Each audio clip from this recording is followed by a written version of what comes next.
Hello, everyone. I've got a very interesting guest today who's also my friend. I've got Dr. Sandra Lopes, who's a clinical psychologist. Hello, Sandra. How are you? Hello, Michelle. I'm fine. Yourself? Yes, I'm great. Thank you.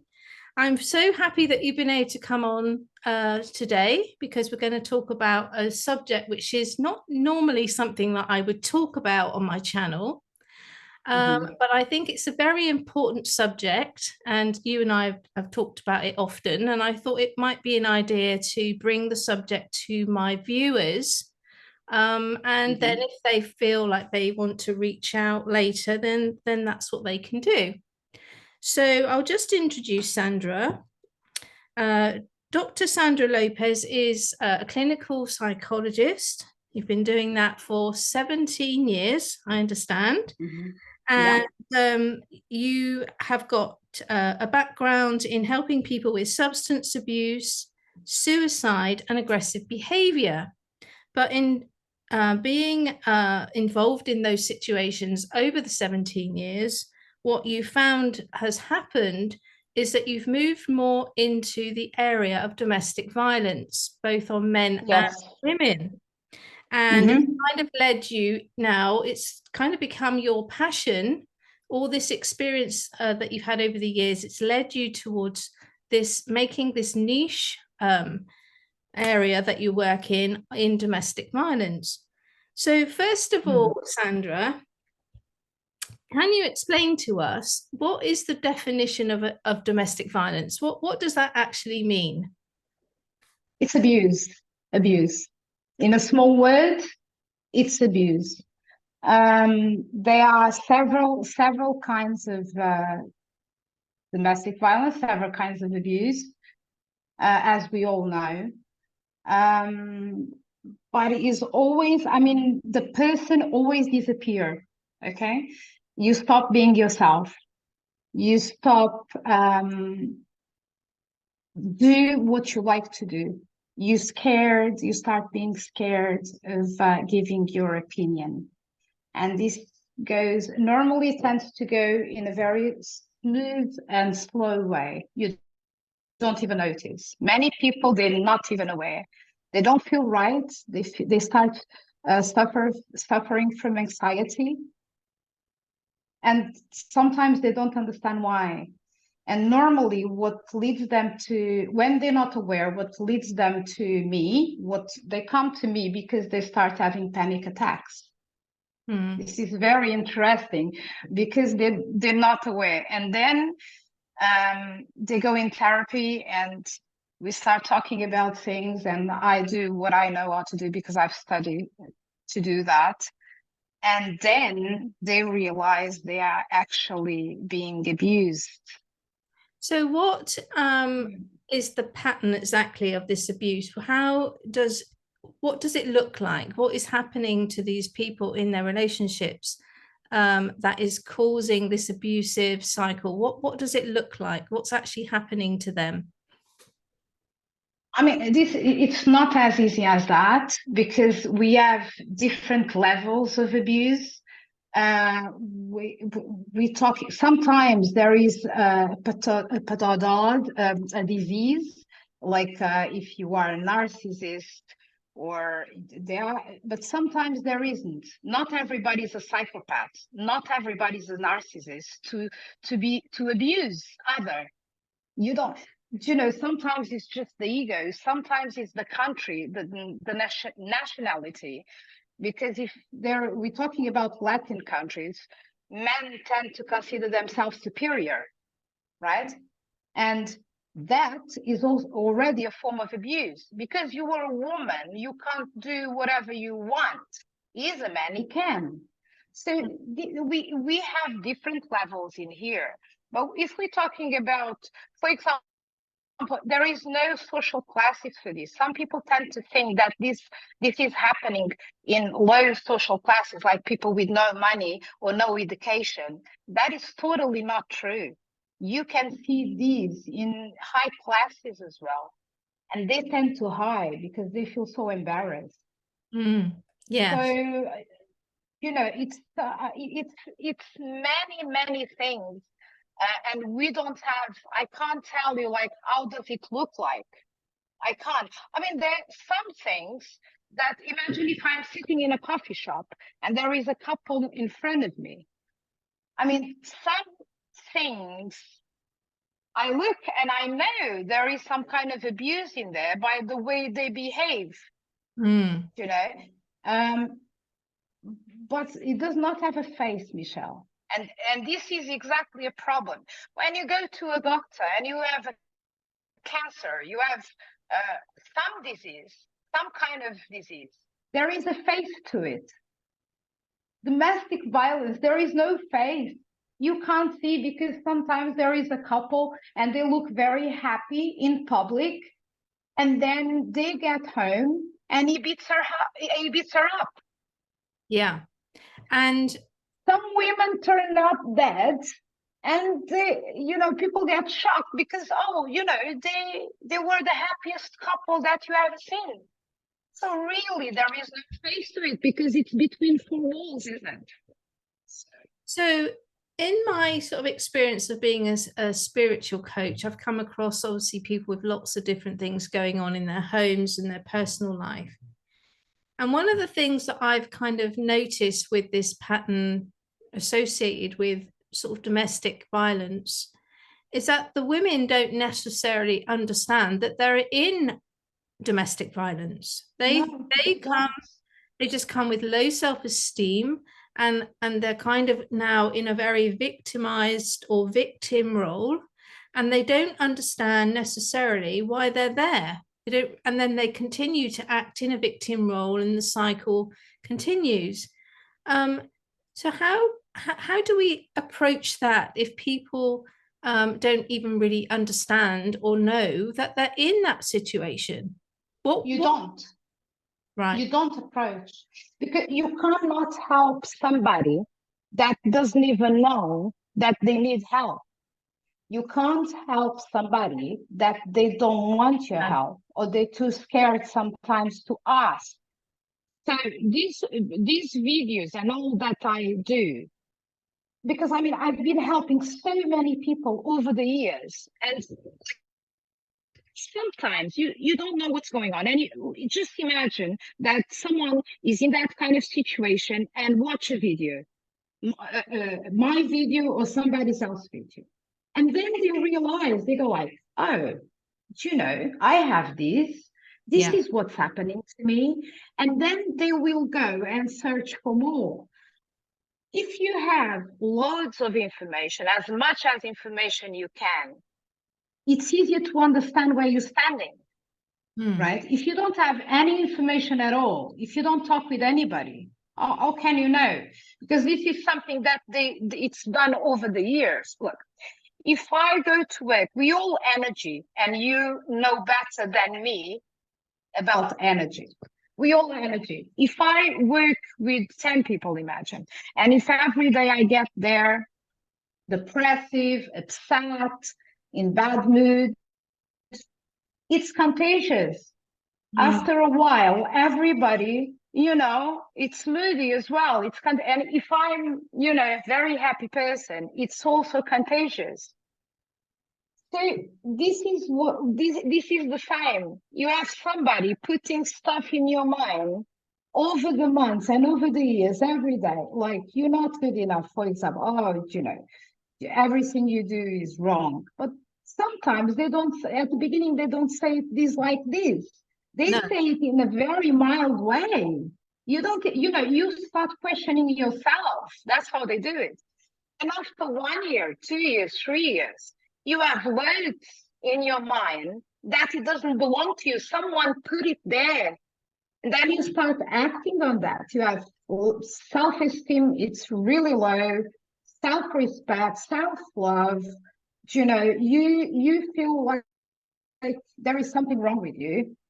And the anxiety is always there. Sometimes you develop depressions, all because of this. And you're not even aware what happened to you. And then if you are able to stop and you look back before you met that person, you were a totally different person. This is true. You know. And the other sort of interesting thing is that it normally starts, and we're not just talking about this happening to women. We know that this also happens to men, but in the majority of my experiences, it's normally been women that have spoken to me about this problem. And one of the common themes that I normally hear is that in the beginning, this person, this man in their life was so loving, was love bombing them. You know, they couldn't do enough for this. They would bring them flowers and take them out and give them the best of everything, and were very attentive. All the time, like 100%. And then it's almost like it switches, but they don't remember exactly why or when the switch happened. But what starts to happen is this behavior that you were talking about. It starts to change gradually from you being on a pedestal to then suddenly you look around one day. This is what, you know, what these women explained to me, that then you look around one day and suddenly everything you're doing is no longer good enough, and you're told you know, that it's because of the way that you're acting that is the problem, and that they're just pointing it out. So that process of coming in strong at the beginning, that sounds a bit like a warning sign. So how do you, if you're a woman and you're out and you're searching for your ideal mate, if there is such a thing, how do you differentiate between what is a healthy amount of someone being interested in you and what is or could potentially be this kind of love bombing behavior? Is there a way to notice that at the beginning? I mean, if everything is so perfect, there's something wrong. This is the easiest way to know, because there is no such thing as perfection. And it's only human that when we meet someone, we want to put our very best out there. This is human. But then, you know, if it's perfect, that's no longer human, is it? So I normally, to my patients that's been abused before and they are now, you know, getting themselves ready and taking care of themselves so they can move forward and go in another relationship, what I normally tell them is look for the bad things, not for the good. Because the good things, we all know how to deal with good things. We don't learn anything from good things. Good thing is just a nice feeling. Okay, well, we don't grow up. We unfortunately we grow up through the pain, right? So if you look for the bad things, because we all have bad things, we all have a dark side. Now, maybe I can deal well with your dark side, but I can't deal well. For instance, I don't, and I don't mean to take this personally, but I don't deal with lies. I can't. Okay, I have like a trauma with lies. I can't stand it. So if I know that, but maybe other person is all right with little lies or little omissions, you know. But it's my choice. I have the right to choose if I want to deal with that kind of dark side or not, right? So I look for those things. If you look for the bad things, then you decide, okay, you know, this person lies, so I cannot deal with that person. Yeah. That's it. Because, you know, but if there is, imagine someone is lazy and I'm okay with it. I mean, laziness is not a quality, is it? But if I can deal well with that, that's fine. So basically, I don't look for the good things. I look for the bad things, because it's exactly in the bad things that the relation will go down. Yeah. Right? And I believe that everything that comes out of a passion that makes you blind, it's not a good path. As far as I'm concerned, a healthy relationship, it has to be based in friendship, okay? Because when things start going down, if you wouldn't do something to a friend And if that's your friend, you're not going to do that to that person, even if the things go wrong. And also the dialogue. And this is something that I try to work a lot with these women, because these people that been abused, they got used in being in silence. They don't tell to the partners exactly how they feel or what they think, because they fear their reaction. It's like they start stepping on eggshells, and they lose the ability of having a dialogue. And a healthy relationship, it's a relationship where you have the dialogues and you can talk about the things that they're really uncomfortable, but you talk about them without having to have an argument, right? I can sit down and talk about something very uncomfortable. Now, if you are meeting that person, this is to answering to you, and if you notice that person did something because normally if you observe the words, what they say, it does not match them with what they do. So they say, for example, they say, oh, I love music. I can't live without music. I love music. Okay. And then if there is a party, live music, and she goes like, oh, there is party there, music there, let's go. Oh, I don't really feel like going. I don't really like those kind of so it doesn't match, does it? Do you know what I'm coming from? Yeah.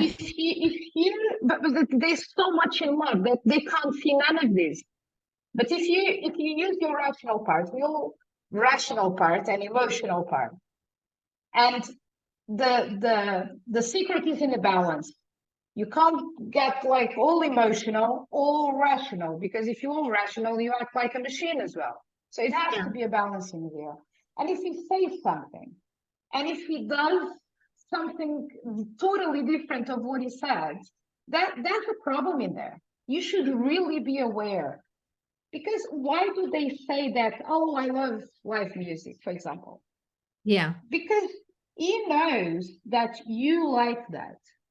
And he is going to tell you what he knows that you want to listen.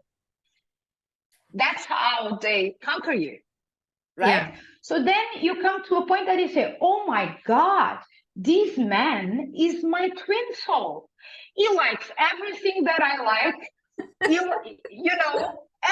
We are equal, we're the same. Well, that's what he's telling you. That's what he's feeding you. And then in the field, you start wanting to do all those things because you came to the conclusion that you're equal. And then he acts totally different. He starts acting totally different. But by that time, you don't see it.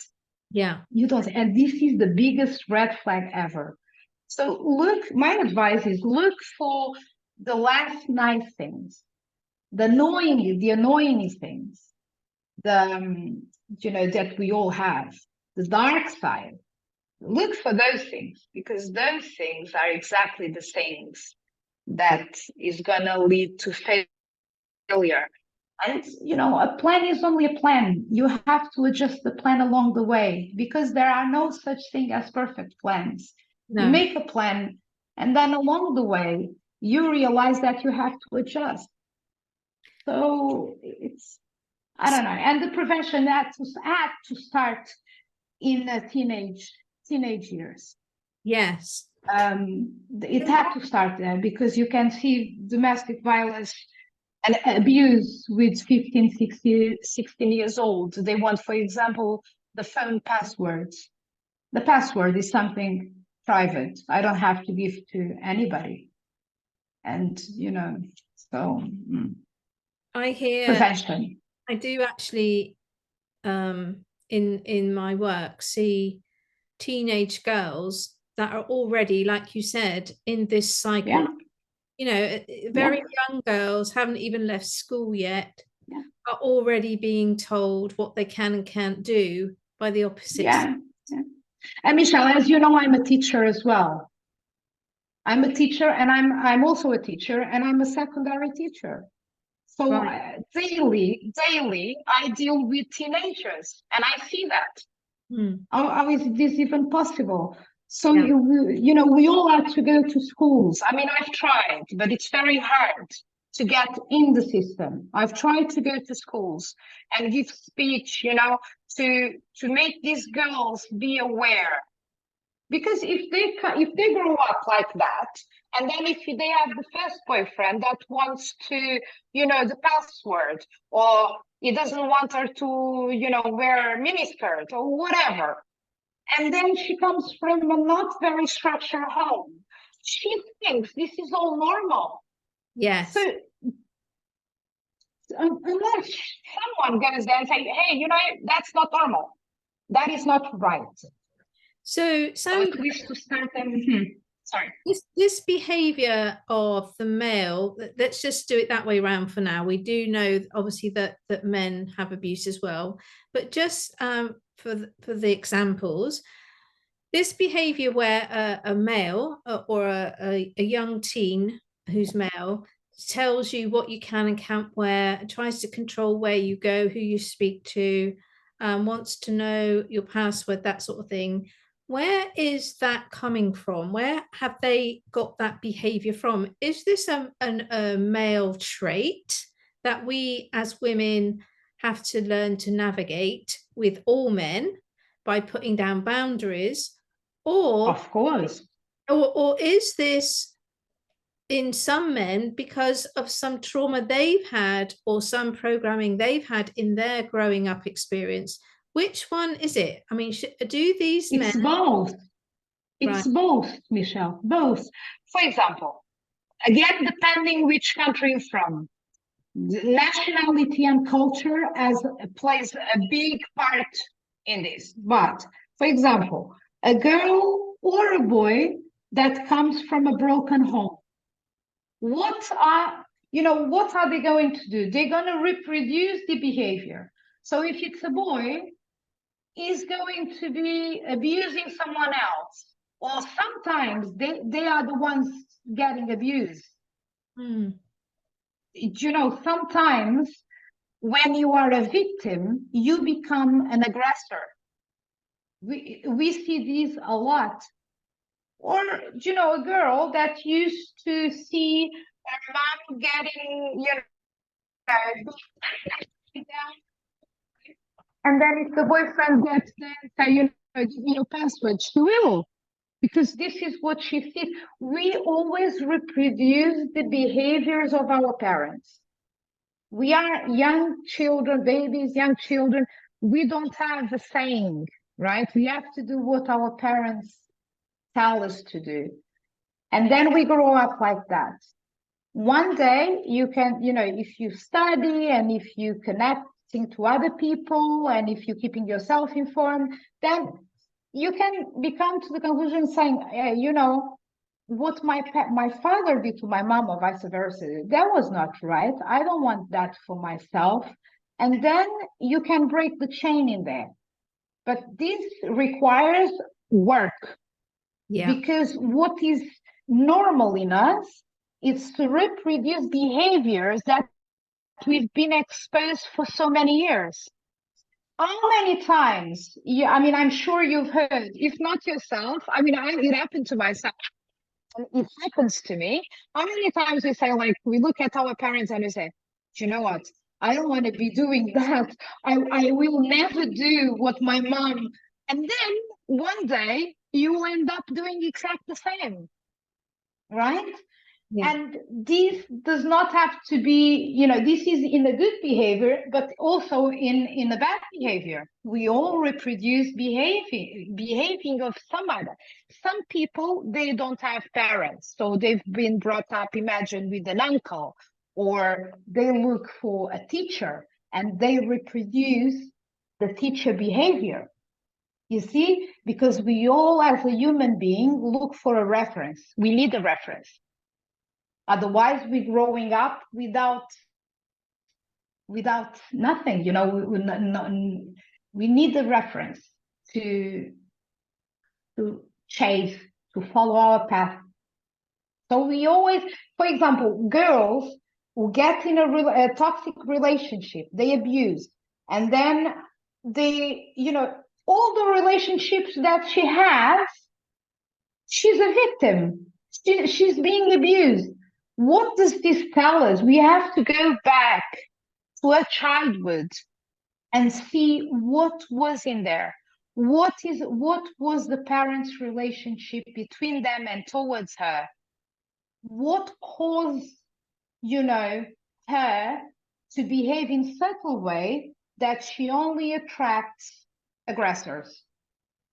I mean, I'm not saying that it's her fault, right? So don't get me wrong, but we need to look into this. Definitely. That's how you treat. So if somebody is listening today and they feel like they might be in a relationship with an aggressor, what would be the steps that you would recommend that they take to start moving forward? Because in my experience speaking to people in this situation, the problem is once they realize that something's wrong and they try to change it, then the aggressor becomes more violent and it all gets much worse. And there are even threats, to their life or to their children's lives. So if someone's listening today and they feel like something that you've said resonates with where they are in their life, how do they go about finding help or more information? What should they do? I mean, first of all, they should stop and think what they want. This doesn't sound important, but it is, because many women, they say, oh, I want to leave this. I don't want to be here anymore. But then they go back and they change their mind over and over again. It's very frequent. They say, okay, I'm going to leave. And then when the time comes, you got the help in there, you got a place to go. Just, imagine who doesn't. But even when they do have, they give up. Okay. Even when they go to the police and press charges, for these to end up in court, the charge has to remain there. Sometimes they go and they take, they get back. It's a mixture of things, and the fear, it's there, and they believe that they are in love with that person. Some situations, this is what but I love him. I can't live without him. Well, that's not love, is it? So what shall they do? They should think, what do they want? Is it the right way for them, the right time for them? Are they really ready for what comes ahead? If they don't have any family or any friends, they always have to go to the police anyway, Michelle. And I know this sometimes doesn't work, but at least it's a way of protecting themselves. Because if there is something in the police already, if something happened later on, it was already something there. Now, I would strongly advise to talk with somebody. They can't do it on their own unless they have lots of money. If you have lots of money, it's very easy. Just grab your things, get a fly, and change country. At least for a while. And this can sound extreme, but if they have money, that money is not going to be a problem, because the biggest problem here is always the money. They depend on them. They make these women depending on them. And without money, and with him controlling all the finances, they can't go anywhere, right? So if they have money, just move away, go to another city, go to another country, just go, at least for a while, until you get yourself sorted. If you don't have money, depending which country you are, you need to look for help. Government often has offices in town hall. I do know that in Portugal it's one, and sometimes they are able to move that woman if that woman is life threatened, because I'm used to deal with very serious cases where you actually have to take the woman out of the house and move that woman to another city, and they go to these homes that the government gives to them. Yeah. Okay, so you know, to do that, you need to reach for help.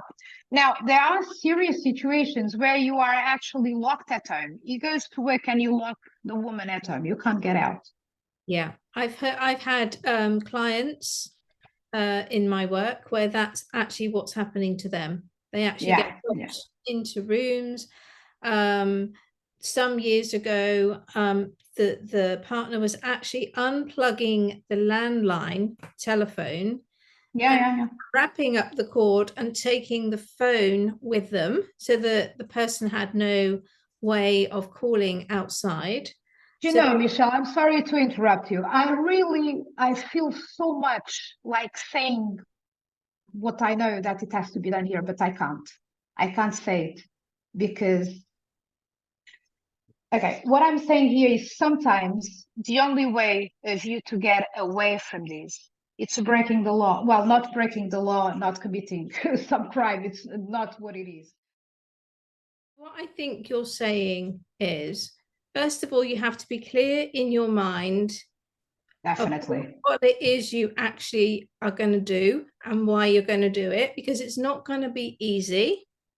No. And you're going to have lots of doubts, and you're probably going to be told by this person that they're going to change.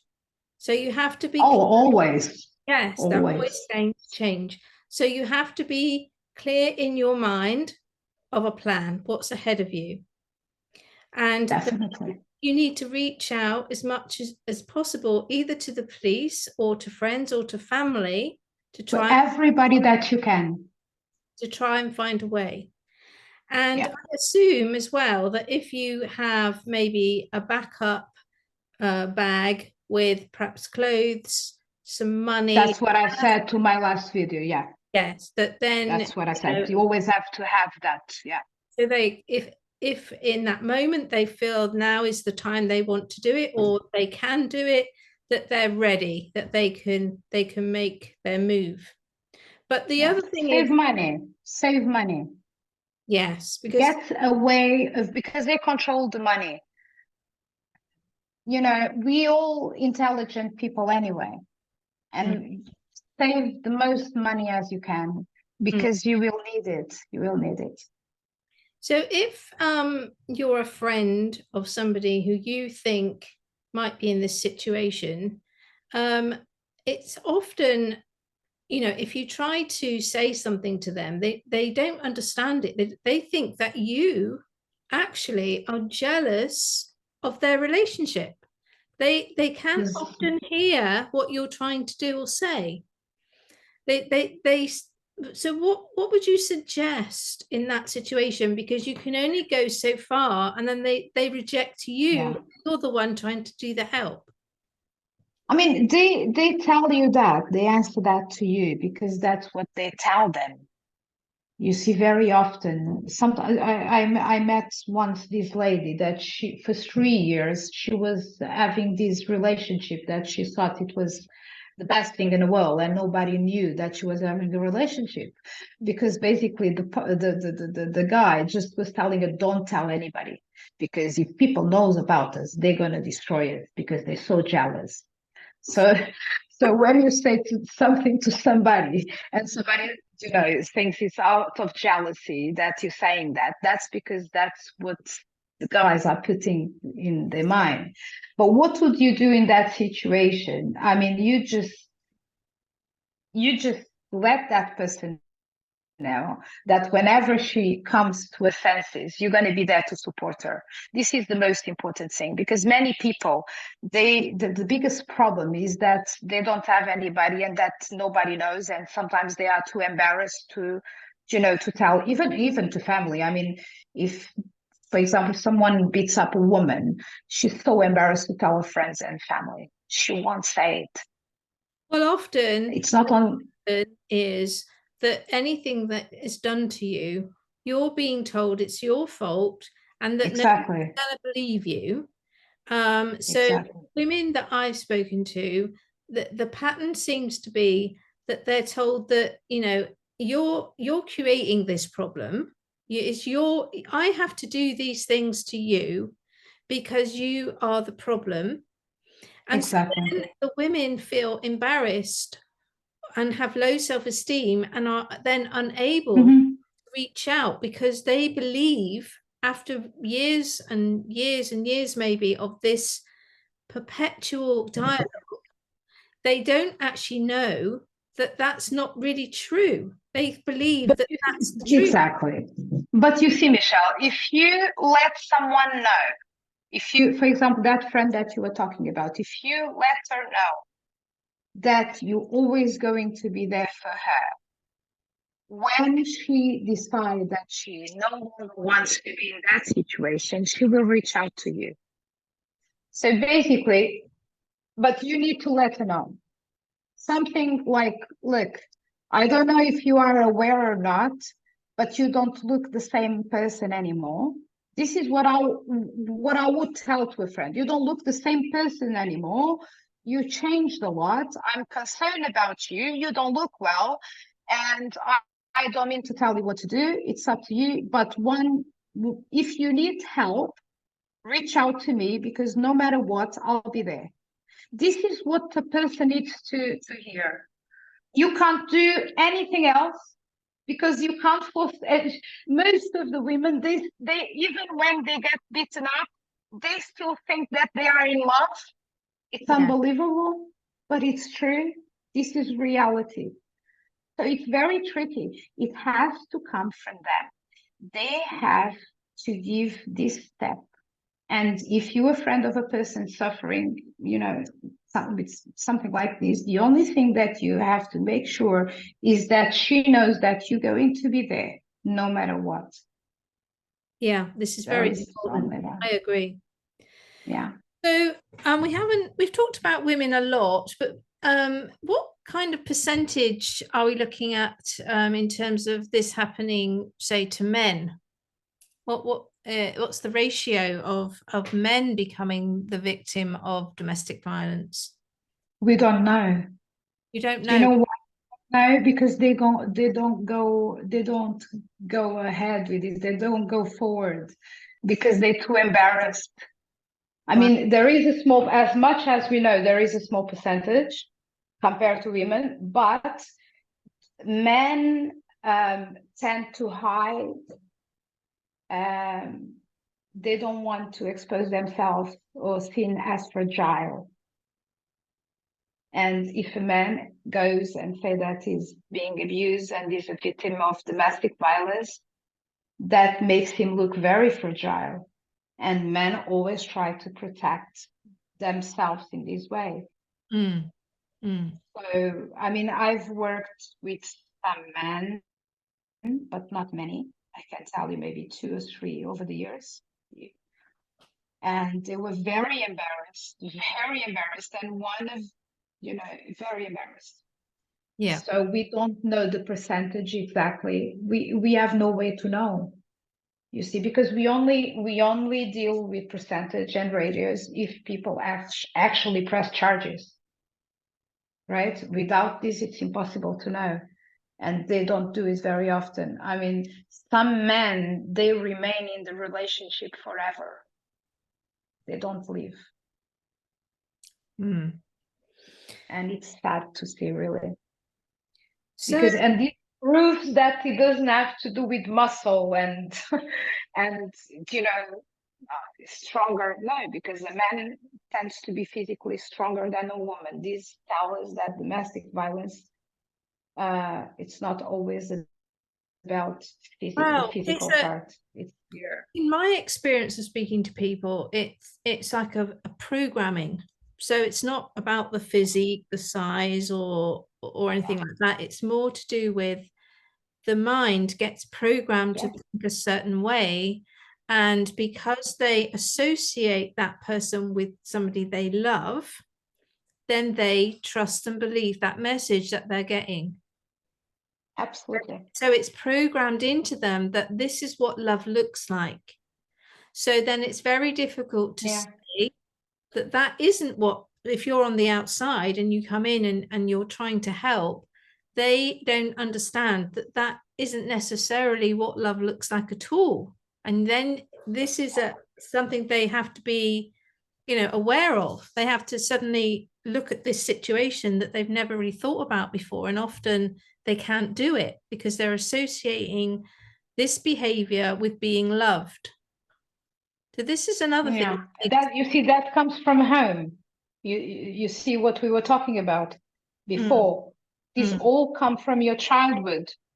The way the way you see it, love, what is love for me, it may not be to the other person.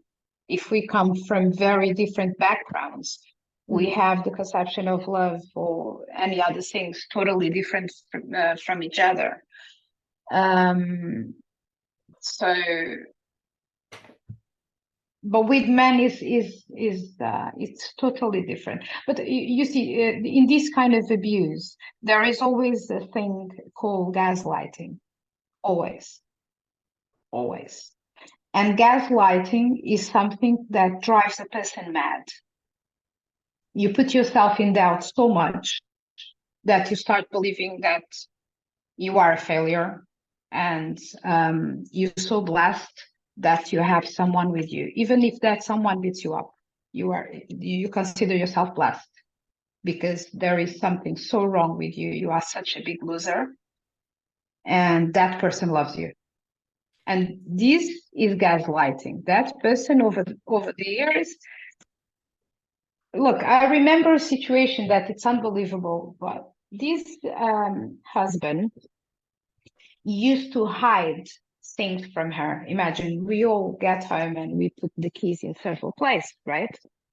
We have this kind of mechanism so we don't lose our head. Anyway, so she used to put the keys there, and then he hides the keys. She goes there. This is just an example that I remember now. She goes there, and she goes, "Oh, where is my key? Have you seen my key?" And he goes like, "You're always the same. You always keep on losing stuff all the time. It's unbelievable. No, I haven't seen your keys." So she searched the entire house for the keys. And then he puts back the keys in the same place. And then "Oh, keys is here." And he goes like, "You see, you're losing it.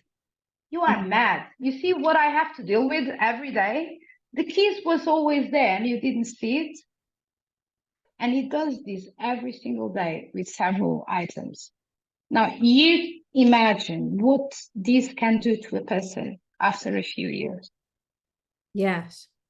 So this is gaslighting. I actually had a client where the example she gave was quite similar, where this person would suddenly be leaving for 1 week to go on some seminar or something where they needed to go away from the home. And she had a young baby and wasn't coping very well and was saying, "But you didn't tell me that you were going." And she was getting upset because, obviously she hadn't planned it. She didn't know he was going. And this man would tell her, "See, I told you this, but you must be going crazy." And this would happen a lot. So things like coming home late, she was told that he had said that to her when he hadn't. And dates and appointments would change until in the end, she didn't know her own mind. And with the stress of being a new mum and having probably some mild level of the pressure. So maybe some postnatal depression was also involved. But then the person who was repeatedly changing these plans and arrangements and saying that he had told her just added to her feelings of, "I'm losing my mind." So exactly. Then they really believe in that. Yeah, so these techniques seem to be like a classic thing that happens. Yeah. Can you say any other sort of classic things that you've noticed that happen? Things like the keys and saying that they had told you they were going away or something like that. More classical things like in the gaslighting? Yeah, I mean, what other examples have you witnessed? I mean, one thing that I find it very interesting is that women believe that they possessive because they care, they worried about them, and this because for me and you, if we see someone, for example, a husband going through the phone, or checking her phone, or checking everything, or for example, I had a lady that the husband used to put petrol in her car, so he controls how much petrol she spends. Yeah, I understand. Or for example, the supermarkets, she used to do the supermarket online, because she made her believe that supermarkets were terrible places, and why would she go there, and she didn't want her to be carrying weight, so she could order online. And then his card was the card that the shopping was being paid for, right? So this means that she has no access to the money at all. He controls everything. And then this woman believes that he really, really cares about her so much that makes her life easier in every way. Mm. Mm. So Yeah. and this is very hard. That's why, if you, like what you were saying before, Michelle, if you get to a woman in this situation and you tell her something like, but don't you see what he's doing? She doesn't. And Mm. she gets upset with you, right? So sometimes, and it's very sad to say this, but sometimes it's easier to manage these situations and to help this woman when they're victims of physical damage. When they beat them up, it's easier because they get faster to a point where they say, okay, I don't want to be here anymore. It's easier to deal with this than it is when there is no physical damage at all. It's all mind, is what you were saying. It's like they're programming their minds. It's not like, they're programming their minds. So, and the jealousy, it's always there as It's well. obviously easier as well to show a physical bruise or a broken bone, but it's Yeah. very difficult to show to the police or to somebody, if you have sort of managed to get yourself in front of somebody, um, to explain how this behavior is affecting your mind and how Mm-hmm. you're afraid or anxious, because that, to the greater extent, is not a crime for someone to make you feel anxious. So Oh, it's a very difficult process. it's So very hard. yes. So you have set up an association. Which Yeah. country is that? Is that It's worldwide? in Portugal. It's Portugal. Okay, and it's called the SOS Point. Yes. And And then there is another word suite, but it's in Portuguese, which means help without judging. That's the okay, name of the association. so if somebody is Um, watching, like from another country, um, could they still reach out to you and you could guide them perhaps to resources in the country that they're in? of course, They could of still, course, of course. they could still approach you even though your Yeah, organization is in Portugal. yeah. That's what I do anyway. Right. Okay. I work with people worldwide. I don't work with people just in Portugal. I have many people, for example, in many women from United States, many. Yeah. Yeah. Um, so yeah, yeah. And then, yes, then I'll tell them what to do.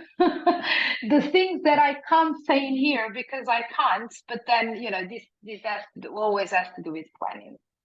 Yeah. Because sometimes it's not the right time. It's dangerous. Sometimes you cannot leave, as much as we know that, oh, that person has to leave. Well, we Yes. have to I see mean, them. the problem is that the biggest, in my experience of speaking to people, the most riskiest time is as the person leaves or just after. Because if they're not in a place of safety, and probably somewhere up where they're hiding. And if they're then found by the perpetrator, then they're at very great risk. So it has to be something, from what I've witnessed in my experiences of working with women in these situations, they have to have the plan, like you said, and then they have to get to a place where they can't be found, where they can have a rest and get legal advice, because these people are often exhausted on many levels, often in a state of emotional and mental breakdown even. And they need to have somewhere where they can, first of all, just feel safe, and then have a little bit of time to just get everything clear. And they need someone to help them. This isn't normally something that women can do on their own. Exactly. So, you know, and there could be children involved, and that's much worse. That is a big, when there are children involved, it's totally different, because they can, you see, if you go away with kids, the aggressor can actually press charges, because they're going to say that you kidnapped the kids. And then for you to prove that you were abused and that you scared, it's a nightmare to prove that, but they can easily prove that you kidnapped the kids. Yeah, because there's a convention called the Hague Convention. And if you, I mean, earlier you were saying to have your passport and leave the country, which you can, you can do that if you don't have children. The only problem with that in this situation, if you have children, is if you take your children out of the country, you could, it's kidnapping. Yes, you can get into trouble with the Hague Convention of child abduction. So this is why you really need to have a plan. You need to have specialists that can help you to find a refuge, keep you safe while you work out all the legalities. Because in my experience, I have seen women leave countries to go back maybe to their home country with their children, because they were in some sort of domestic violence situation or abuse, only to be sent back by the legal system, because they're then told that they've committed child abduction. So we have to be very clear that you need to have professional advice, you know, before you countries with children, because the Hague Convention will override anything that you say about any abuse, because it has to be dealt with in the country that you have fled from. So I am aware of that legal process. Exactly. Anyway, Sandra, that's been a lot of information today, and I hope that anybody that has been listening that either knows somebody that could be helped by hearing what we've had to say, or maybe themselves, you know, has had a think and is thinking, maybe that's me, that they can reach out to you or to me. Yeah, they can. And I obviously refer to you if they feel they want to reach out to me as well. So what we'll do is we'll put all the links below this video on how you can reach Sandra and her organization in Portugal. And this will all be confidential. So if you email Sandra, everything will be kept confidential and dealt with with the highest discretion. Is there anything else that you'd like to say, Sandra, before we leave today? Don't feel guilt. You know, I'm actually going to do those mugs. It's not your fault. Yes. Yes, because that was my suggestion, because I will do that. One of Sandra's short videos that she's already put on her channel. We forgot to say, Sandra, your channel name on YouTube. What is it? It's Sandra Lopes, Relationship Mentor. That's the. So when I've been helping Sandra get started on YouTube, and she had put out a short video called It's Not Your Fault. And I had actually suggested that that would make very good merchandise mugs with, it's not your fault on it.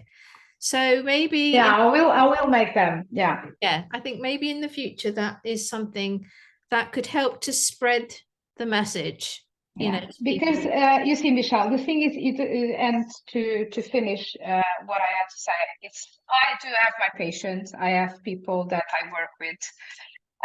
I have people that I work with now for 2 years, right? Every week they have an appointment with me, and the domestic violence started to come to me towards that people. They were patient looking for a psychologist because they thought something was off. So apart from that, then I start, and I do work with people when they have these women, when they have problems, and men also, of course, but when they have problems that they don't know what to do, and they need a plan, but they don't know where to start. Yeah. I don't tell anybody. I want to make this very clear. This is not my place to tell anybody what to do. I don't tell people what to do. I just show them several ways, and I tell them what is the consequences if you go that path or what can happen. So I make things a bit clear to them, and obviously they're the last choice is them. They have to choose. They have to do, to make that step, because I can't make, for them, obviously. Well, this is the same with spiritual development. So in the past, when I've been training people how to meet their angels, I can't make you meet your angel. You have to. What happens is I'll show you the steps and the process, and then you have to put in the steps to be able to do it. And I think what you're saying is you can provide help to people, but they have to approach you and they have to be willing to be able to take the steps once you say to them, this is the way we can go forward. Yeah, when they're ready as well, when they're ready. But that's exactly what I meant, yeah. Sandra, that's been a very interesting conversation that we've had today. And if we only reach maybe one person today with this interview, can be a lifesaver. And then, yes, it could definitely be a lifesaver, but also I consider that a success. And if anybody knows of anybody that they feel might need to have a plan, then again, you can contact us to find out, well, particularly Sandra, not me so much, but you can contact Sandra to find out what you could possibly do, maybe as a friend or relative. I think you also have some fact sheets that you're putting together on what the flags are in these relationships, and I'm sure there'll be other tools that you'll be putting together on your new website. Yeah, definitely. And we'll be putting all of the information below this video so you can find the website, you can subscribe, and you can get the help or advice that you need. So thank you very much, Sandra. Thank you, Michelle. I do appreciate. Yes, Okay. and enjoy the rest of your day. You too. Thank you, and I hope everybody is well. And that's it. And reach out if you need help. Thank you, Okay. Sandra. Okay. Bye now. Bye.